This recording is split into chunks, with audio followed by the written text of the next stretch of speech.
इसलिए जो communication skill है, विभीषण से संवाद जो राम ने किया वो साधन और साधना के बीच का संवाद है।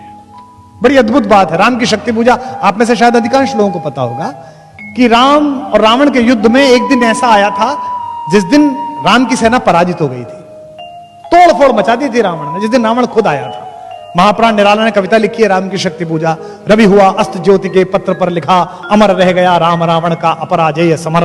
आज का तीक्ष्ण विदीक्षित प्रकर वेग प्रखर, शतशैल शंवरणशील नील नवगर्जित स्वर, विच्युत वन्य राजीव नयन हत लक्ष्मण, लोहित लोचन रावण मदमोचन महायान। ऐसी कविता लिखी है।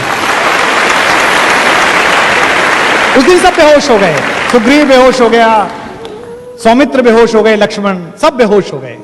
राम लौटे तो राम बहुत दुखी थे। जामवंत ने समझाया, जामवंत सबसे सीनियर है सेना में, मतलब सबसे फाइनल पोजीशन पे, ब्रिगेडियर जनरल से भी ऊपर हैं। उन्होंने राम से कहा कि इतना क्यों दुखी होते हैं, वही आपका हाथ है, वही आपका तूणीर है, मार लेंगे, इसे कोई दिक्कत नहीं है। किसी किसी दिन होता है, सामने वाले का दिन होता है किसी किसी दिन नहीं होता। राम ने कहा ऐसा नहीं है। जब मैं युद्ध लड़ रहा था तो मैंने एक बात देखी, रावण नहीं लड़ रहा था, रावण के साथ शक्ति लड़ रही थी, दुर्गा लड़ रही थी, देवी लड़ रही थी। और यह अजीब बात है कि मैं धर्म के साथ हूं, मेरे साथ नहीं लड़ रही, उसके साथ लड़ रही हैं।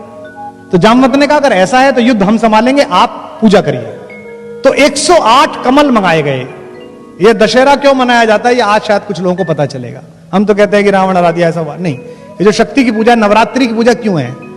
9 दिन राम ने ध्यान धारण किया और 108 कमल वो चढ़ाते थे, एक एक कमल शक्ति के चरणों में चढ़ाते थे, त्रिकुटी में साधते थे, इमेज बनाते थे, जैसे सूफी लौ लगाते हैं, जैसे साधु लौ लगाते हैं। वो ध्यान में चढ़ते चले गए।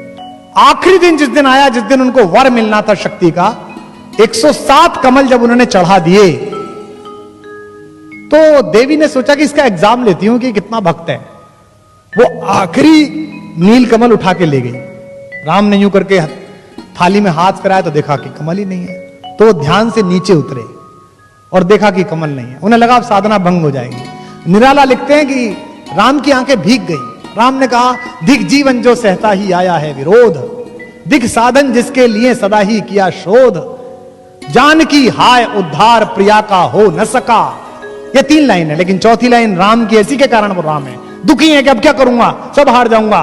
दिख साधन जिसके लिए सदा ही किया शोध, दिख जीवन जो सहता ही आया है विरोध, जान की हाय उद्धार प्रिया का हो न सका, पर एक और मन रहा राम का जो न थका। उन्होंने कहा ऐसे थोड़ी चलेगा, ऐसे पूजा थोड़ी उठा दूंगा। तो राम ने क्या किया?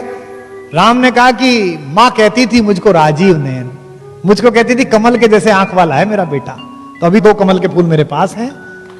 तो राम ने अपना एक तीर निकाला अपने तरकश में से और उसको हाथ से पकड़ के उसकी फलक आंख की तरफ ले गए कि अपनी एक आंख चढ़ा देता हूं। युद्ध में विजय होनी चाहिए, सत्य जीतना चाहिए। और जब बिल्कुल आंख के पास पहुंच गया तीर और देवी को लगा कि अभी आंख निकाल लेगा, तब स्वयं दुर्गा प्रकट हुई और उन्होंने हाथ पकड़कर कहा होगी जय होगी हे पुरुषोत्तम नवीन, के महाशक्ति राम के बदन में हुई।